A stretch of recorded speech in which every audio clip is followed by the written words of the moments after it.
All right, this one's gonna be a little bit shorter. I'm definitely not gonna go for a full hour on this one. Maybe 20 minutes, half an hour. I'm want to meander and ramble and lose my point and go in a desperate search to find it again. Look, I'm already doing it. The point of this video is to talk about the item that just arrived half an hour ago from WeatherWool, and I utilized the WeatherWool lending library program, which I will pull up here. Before we get into the details on the new T-Rex Arms trap rig, I want to take you guys through. Let me clear out some of this other stuff that I was looking at. It's none of your business. No, it wasn't porn. It was T-Rex stuff. I like what they're about, and I was watching a video of Lucas talking about his latest chest rig. Whatever. Okay.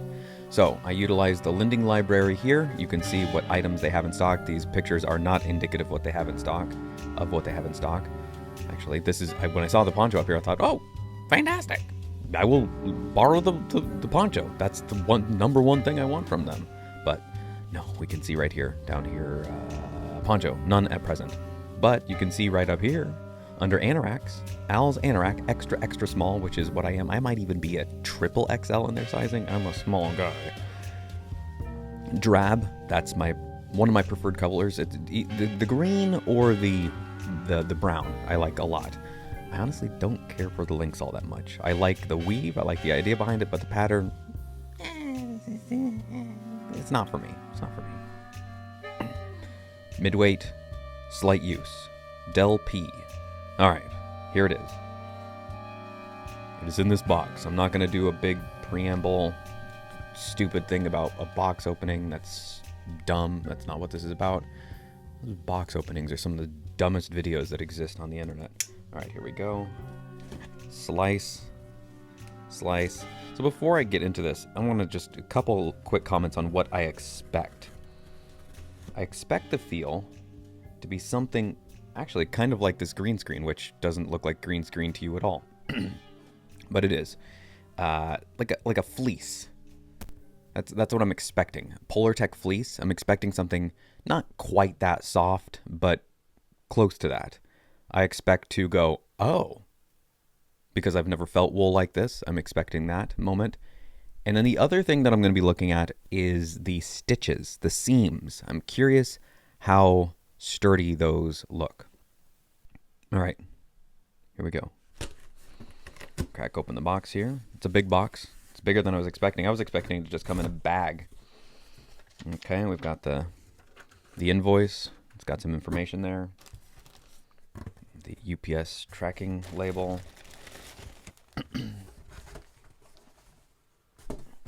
We've got a bag. We've got... It's a ginormous Ziploc bag. Okay, here we go. First touch, first feel. That is almost exactly like what I imagined. And yet, even still touching it, my mind goes, that's wool? Like, that's not wool. That's wool? Huh. And yet, my mind also goes, oh, that is wool. It has the right look of wool. What I've seen, it's similar to these sturdy... I'm sorry, I'm not talking in the mic there. It has a similar feel. The weight, maybe? There are guaranteed terms and words and phrases, a whole vocabulary when it comes to textiles and garments that I lack. I don't know them. These seams have names. These stitches have names. Guaranteed. These buttons have names. Everything about this garment has a name, and I know none of them. So this is coming from a complete moron in this realm. I'm about as ignorant as it can get. Okay, but I'd like to think that I have an eye for quality to some degree, somewhat. Okay, it's got a big tag on here. It says a little bit about it. Okay, I'm gonna pull this off, but keep it just so that I can put it back on if I intend to send it back. And I'm gonna be honest, I don't think I'm gonna be sending this thing back. Okay. I'm gonna keep it, not pay for a thing. No, of course not. I would pay. I would gladly pay. I want people like this that make fine quality products to exist. I want more of this in the world.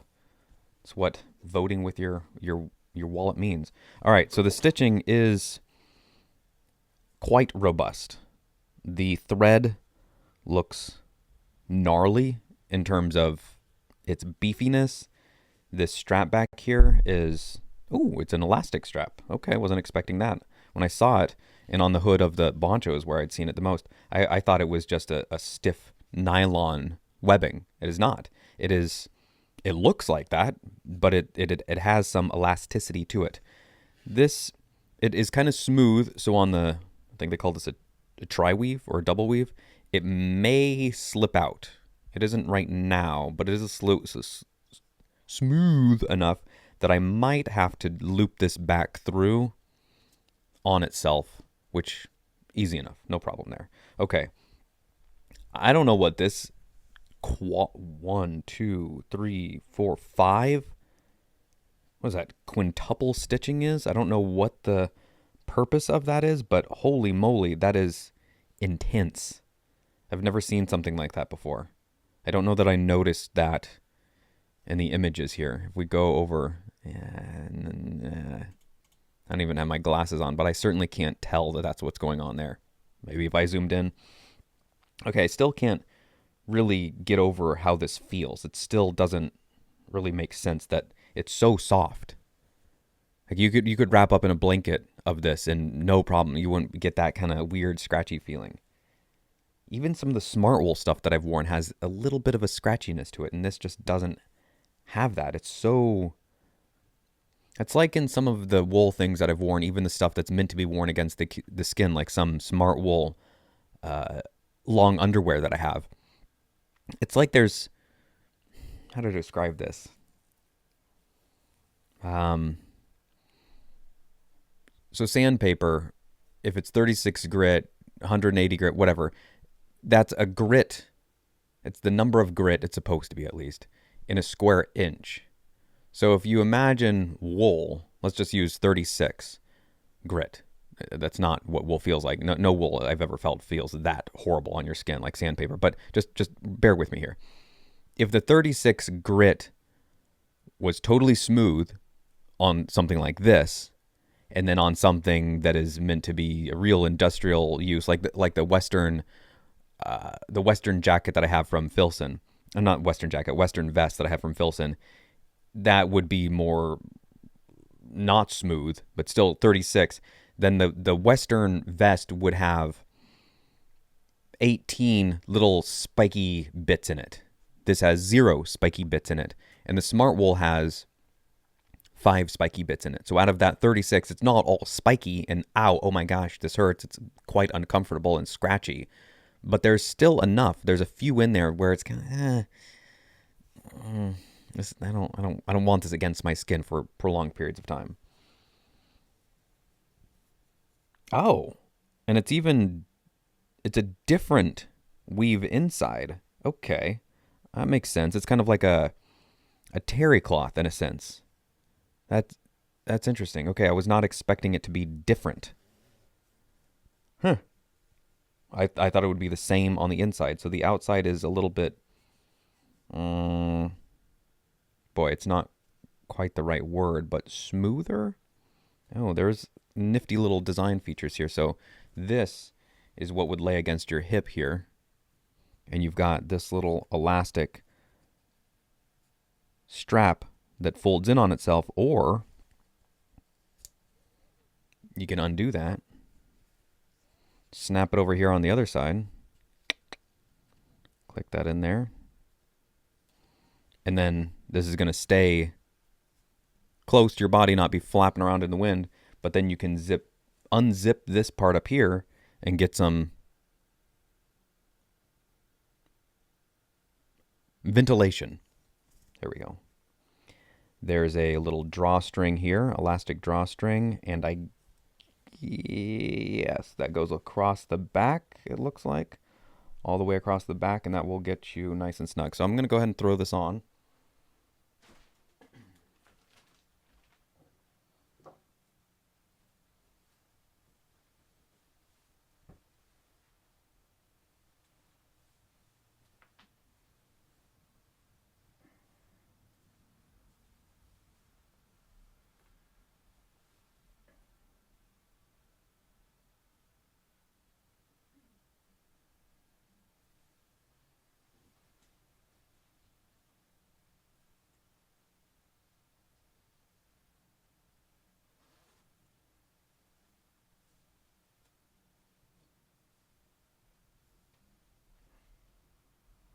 All right. Something I noticed as I was putting it on is it does not smell like wool. Boy, there is a smell, but it is minimal.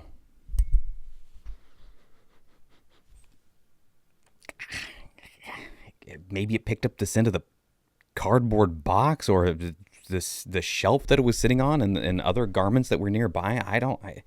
It definitely does not have a sheep kind of farm, sort of that gamey smell that sometimes wool garments have. And I'm guessing it maybe loses that after it goes through so much of the process that it goes through, and the washing and the this and the bang, the bonk and the script, all of that. If you watch those making of videos that I talked about in the last one of these videos, or whatever, this is kind of a bonus episode, I guess. They detail that whole process, and it is something else when you see these machines. And every time I saw those with hundreds or even maybe in some cases thousands of threads, every time I saw that, I went, who dreamt this up? What in the world? I had a kind of an Anne Rind moment where you see this and you go, holy crap. Yeah, nature is cool, and no doubt about it. I've seen some incredible vistas, mountains and lakes and a stream, and over on the side there's a waterfall bubbling away, and the Pacific Northwest has some stunning beauty, just absolutely jaw-dropping, looks like it's out of a fantasy novel areas where you're just going, holy moly, this exists. And other places too. I've gone through the Great Plains of the U.S. I've been in more states of the U.S. than not. The only area of the U.S. that I haven't really explored all that much of is the Southeast. But I've been through the Midwest. I've been in the East, and some of the trees in the fall in the East, and the Great Lakes. There are so many incredible places in the U.S., no doubt about it. The deserts in the Southwest. But there's something about the Pacific Northwest.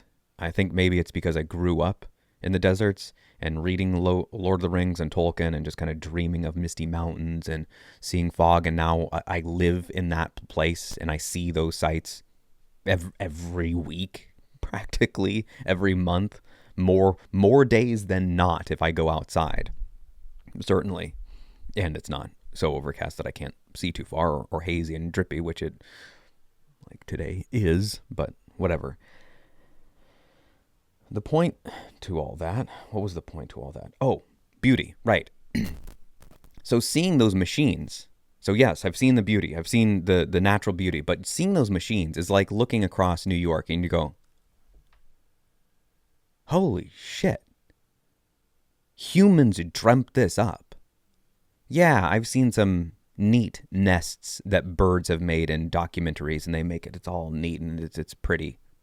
Sure, cool. And there's some stuff that trapdoor spiders do that is really cool. Sure, great. And the dams that beavers make are impressive. Sure, yeah, it's neat. But you see stuff like, and I've never seen it in person, but the Sistine Chapel or the Statue of David or city skylines or the inside of that whatever it was called, the logistics materials, logistics material, LMT or TML or MMTL or whatever it is, where at least part of the process of these textiles are made. And you see that and you just go, what the fuck? Somebody dreamt this up. And I know it wasn't just in one fell swoop. Some guy had a dream and boom, there it is, factory. It's, well, what if we do this? And then somebody else comes along and goes, well, what if we add a bigger drum, a huge drum, so that it turns it all at once? Oh, that's a really good idea. And what if instead of it weaving vertically, we do it horizontally? Or what? I'm making stuff up. I have no idea what I'm talking about here. But I know it's a process and it builds on each other. It's a fractal that continually evolves and spirals out. And from that, you get something like this. And inside this pocket here, there's an elastic band. Let me see if you can see it. It's wider than the one on the hood or on the side here by twice as much. Let's see here. Got a tape measure handy. Hard to work at a hardware store and not have tape measures handy. So this is an inch wide here. the one that's on the inside, and I'm pretty sure it's the exact same on the hood. Measuring by feel. I'm sure this will be real spot on. Yeah, okay, it's an inch as well. It's close enough. It's got to be. Whereas this one inside the pocket is, I'm guessing, I thought it was 2 inches. It's 1.5 inches on the nose. And it is sewn on the ends and then in 2 places, giving you 3 loops in here, little loops. So you can put something like a knife in there or anything else, and it'll keep it vertical. They're all, hold on, hang on.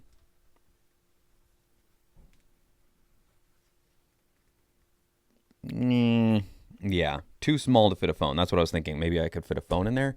So I don't think that's what it's for. I don't know what that is intended for. But you've got that pocket there, and then I think there's a pocket on the inside as well.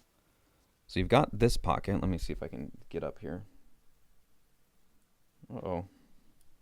Thread on the elastic band here. It's kind of coming undone. Oh, it's just a piece of the rubber band material of the whatever. It's a slightly used garment. Okay, so you've got this pocket here with the band that goes across. Let me see if I can show you that again there. It's kind of hard to see with the light, but that's there with the little loops. Okay, so you can tuck things in there, pens and a knife, sure, small stuff, a toothbrush. I could put my toothbrush in there. What fell? I don't know. Who knows? Oh, a box cutter. Okay, and then on the inside, you have yeah, this is the extra small. Made in the USA of 100% virgin American wool.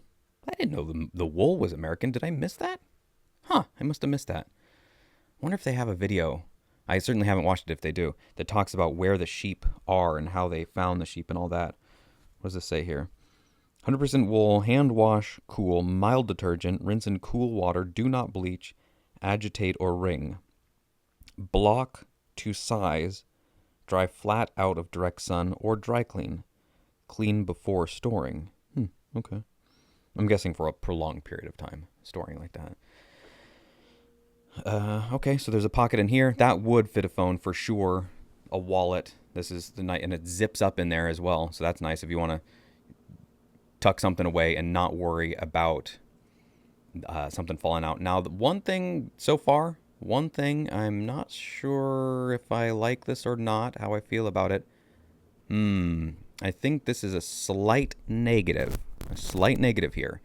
The zipper on the inside pocket goes up as opposed to down. So up is open. So now I've got an opening here, which I'm just thinking this would be it could happen where you pull the zipper down to close it, but you don't quite get it all the way. And maybe it's less than you think it is.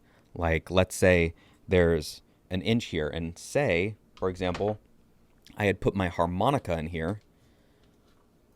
Threw my harmonica in there. I'm busy. I don't know. I'm waiting for a friend. I'm outside tooting away on my harmonica. This has never happened before, but maybe it would. Stick my harmonica there in there, chuck it in, throw the zipper down. Okay, I'm good to go. But I didn't get it all the way. Maybe I got it a little bit more than that. And in the real off chance, I'm walking around and then it jiggles on out the side. It's possible. Seems like a stretch, but it is possible. So my thinking there is that if the zipper went up to close, then you would have a lip down there and it would run into that lip. Just gravity would be kind of working in your favor. I'm guessing there's a reason they did it this way, unless this was a mistake on this particular piece. And I would be curious to know what that reason was, if there is. I don't think that there was much that was done with these garments. It was just like, oh, yeah, we didn't consider that. So I imagine there is a reason for it. Maybe it was a toss-up. Maybe they thought about exactly what I said, but they thought, well, yes, but sometimes when you have a pocket that zips up to close that when you go all the way down, you can't really drag your hand out. And that is one thing I will say is nice about this style of zipper and what happens with the pocket. So if I did put, say, a pocket knife or it would be more likely something I'm not as worried. I really don't want to lose my phone. Nobody wants to lose their phone or a wallet. If I have the pocket the way that it is, and it is this way, I can gladly drag my hand out, and it's not catching that little lip. Like, imagine it was the other way around. It's upside down. So here it's down. This is how I was suggesting to have the pocket. But now that's always scraping on my hand. So this way, that'll never happen, which is a bonus. That is good. So which is more likely? Which is more likely? I'm not careful about zipping this all the way down to make sure that my wallet's going to fall out. That seems like I'm probably going to do that. Or that every time I use the pocket, I scrape my hand on that little lip. So if that was the way they weighed it and they went, look, it's one of these two options. Scrape your hand every time you use the pocket, pretty much, almost guaranteed, because gravity, your hand is down, you're pulling out. That's almost going to happen. Or avoid that and hope that people take a little bit more care when they zip their stuff. That if that was the trade-off, at least, or some part of the equation, then I think they made the right move here. The other option would be to put the zip on the top or stupidly on the bottom, which obviously that's a terrible idea. That's no good.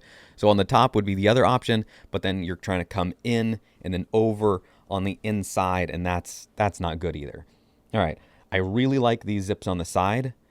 I'm wondering if they should have gone up a little bit higher, but at the same time, if they get too high, they start to get in the way of your underarms, and this is a little bit more tender up here as opposed to down here. There's a border in this region somewhere. It's going to be different on everybody, but if you don't have a lot of meat on your side, like I don't, and let me tell you, getting a tattoo on your ribs is one of the most painful experiences you can go through, at least if you're in this body. There's somewhere up here where it starts to get a little more tender, a little more sensitive.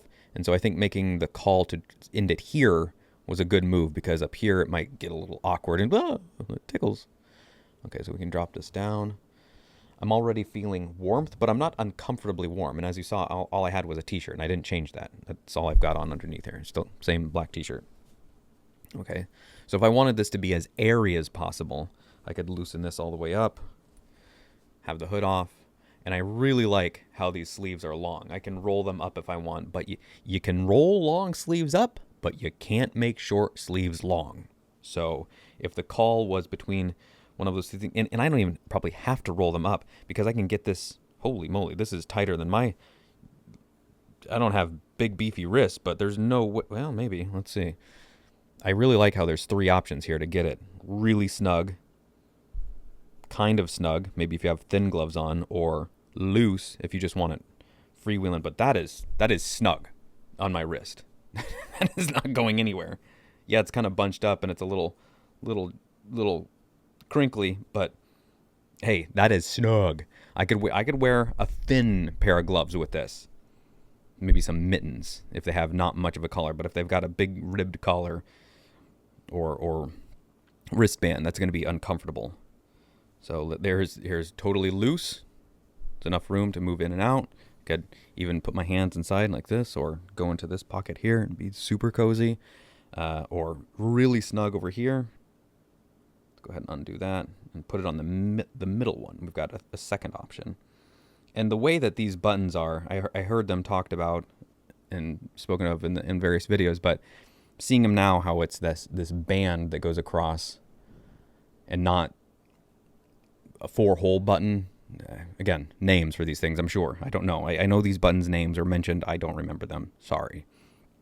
But I'm not worried about, I feel like every time I pull on this, I can feel the threads popping. And it seems like if I do this another 100 times, it's going to pop off, and I'll have to hope that I have one sewn onto the inside here, which I don't think they have here, because it would be a whole process to get it off. I think the way that you destroy one of these buttons is by actually destroying it, smashing it with a sledge, which, why would you do that? I suppose it could happen if you were in an accident, gets caught in a door or something, but just for the regular use, normal use, even hard use, these aren't going anywhere. And there's all the threading that goes into the side here with the ribbon that goes across. The only thing that I'm thinking here right now is it would have been nice to maybe see a little bit more reinforced stitching when I'm just thinking bomb-proofing this when it gets close to the button. So it's single stitch, single stitch, and then maybe do a double here or just kind of a little X, so it extra holds that down right there by the button. That's all I'm thinking. Just a little bit more. I know it does cross back on it, but I'm thinking a little X, kind of like I saw it on the strap whatever. Just next to reinforce that. Okay, let's put it on the medium one here, the middle. Still haven't gotten to the hood yet. Getting to that momentarily. We're already at 26 minutes, so this is going longer than I thought. Go figure. All right, so big, roomy hood. Fits over a ball cap. The bill sticks out a little bit. We've got about I'll tell you exactly how much.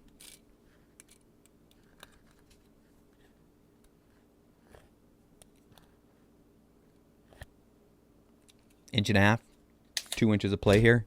That's okay if you're wearing a hat. All right, let's say I had this buttoned up. And then in back, I can pull this snug, tighten that down, and then pull that in.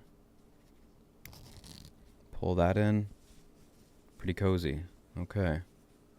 I'm wondering if this should have had something that brings it up a little bit higher, or I guess I could have a scarf on under here, but this is pretty robust. No joke about it. And it is cozy. I could just hang out in this.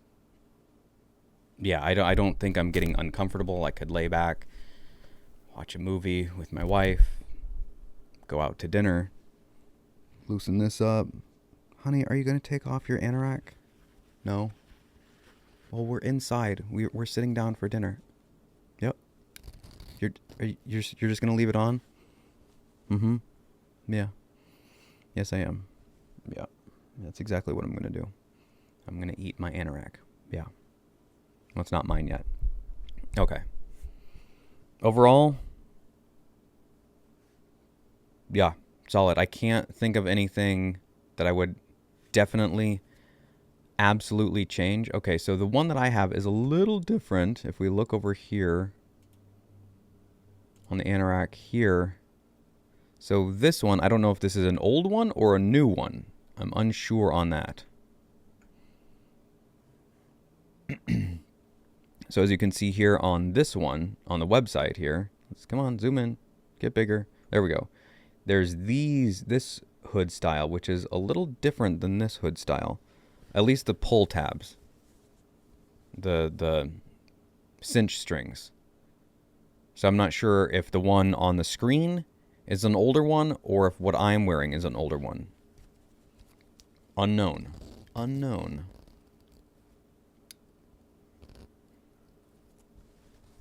100% WeatherWool certified fine wool. Yeah, I would imagine that WeatherWool certifies their wool WeatherWool. I guess the only thing that I'm thinking right now that would have been a little bit nice to see is if the collar came up a little bit higher. I'm trying to think of there's got to be a name. So if you look on the screen, this section here, that stops here, this part, just be a little bit taller so that I could get it really snug, maybe even tuck my chin into it. Again, I imagine there's a reason why they did not do that. Almost certain there's a reason. I would imagine that they talked about doing that. And maybe there was even design anoraks that were designed that way. His shoulders seem a little different too. No, maybe not. I think it's mostly about the same. Anyhow, but I imagine the way they have it now is there's a clear reason for that. I don't know what that reason would be. I'm trying to imagine. Maybe, I don't know. I'm not sure. It's not necessary. I'm not saying, oh gosh, yeah, that's a deal breaker for me. I like to kind of tuck into my garments sometimes, if I can. Pull them up tight. Sometimes it gets a bit nippy, kind of windy here in the Pacific Northwest, so I like to be able to bundle in, but I don't know that it's necessary. Meh. They do sell hats and hoods. So this is the kind of style I was thinking right here. This kind of hood right there, that guy there. Does this go on? Originally designed to attach to the all-around jacket, and if you have a hood on your... Okay. Uh-huh.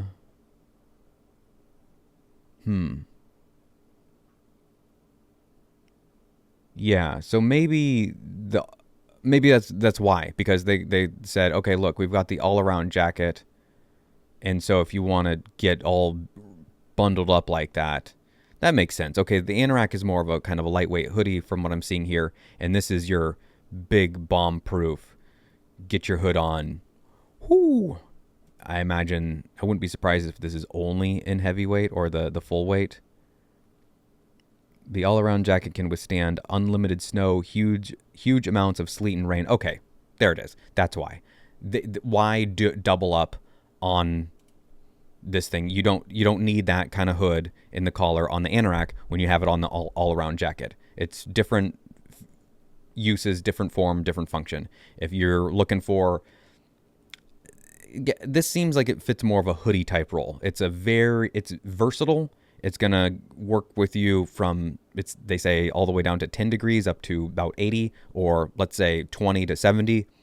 You're going to be comfy. I'm not sure what kind of layering they're talking about there. I'm guessing it's just a t-shirt or a long sleeve shirt, just a simple shirt underneath along with this. Of course, I imagine you could go much cooler and maybe not a whole lot warmer, but certainly much cooler if you put on a jacket over the top. And wear long underwear underneath. Sure, yeah, you could probably get pretty dang cool if this is one of your core layers. Certainly. Especially with the heat trapping properties of wool, you put a jacket over the top of this and then another wool layer underneath. You're going to be burning up unless it's -10.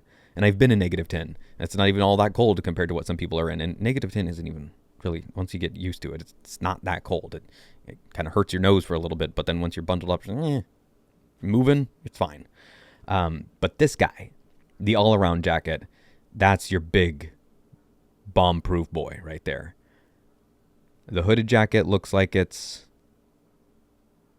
I don't know. I'm not sure what role that one's trying to fill.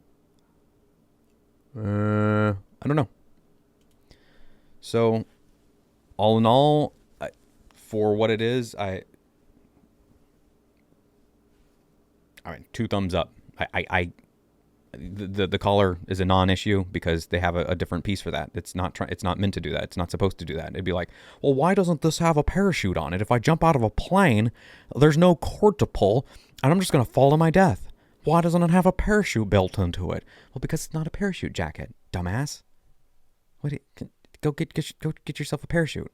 What? You're telling me you couldn't put a parachute into the jacket so that I could... Come on. What the heck? Can't please everyone. But seriously, there's some people out there who's like, well, they should have done this and they should have done this. It's like, okay, look. For what this is and what they're trying to do with it, I think they nailed it. The only thing that I'm wondering right now is, am I right with the pocket? Was that part of their equation? Part of the mental process of, look, every time you put your hand in, you drag it out. If there's that lip down there, if it closes up, you're going to be catching on that every time. And I have had products where that is the case. Most certainly I have. I have a Gore-Tex jacket from Black Diamond, and the zipper, it's like this. It's exactly like this. So look, you've got this well in here, and that is exactly what will happen. Every time I drag out, it's going to scrape a little bit. But I don't even notice these pockets. I don't even get to these pockets. This is a deep pocket. Wow. It feels like I don't own a suit, but this is really nice material in here. You can feel the quality. I just ran into a surprise. I was about done, but I didn't even get to this pocket. There's a pocket in a pocket. So you could put a pocket knife in here. Sure, yeah. Some pens. Will it fit a phone? I don't like holding a phone this close to my chest. I'm kind of weird like that. I do have some woo-woo tendencies. Oh, it does fit a whole phone. Okay. So that's nice and snug. And this isn't a huge phone. It's not one of those phablets, but it's big enough. I bet you could fit a phablet thing in here easily. There. Okay. And I like the angle of this, that which it goes in line with the V here. That's snazzy. I like that. That tucks away. This is okay. No inner pocket on this side. Okay. So pens over here. Most people are right-handed. Maybe that's the idea. Okay. You could put a Ziploc jerky in here. Tuck away a snack. Yeah. You could have an emergency blanket in the blanket that you're wearing. Okay, so my only question at this point, after discovering these fun pockets, I knew about them. I could see them on the picture there, but the other one is, am I right about the pocket here? What were they trying to avoid on that pocket down there? This part, this drag out here. And then what is the thought behind the loops in here? Who is that designed for? What are people putting in those loops? Because they're only, well, we can measure. Let's see. They are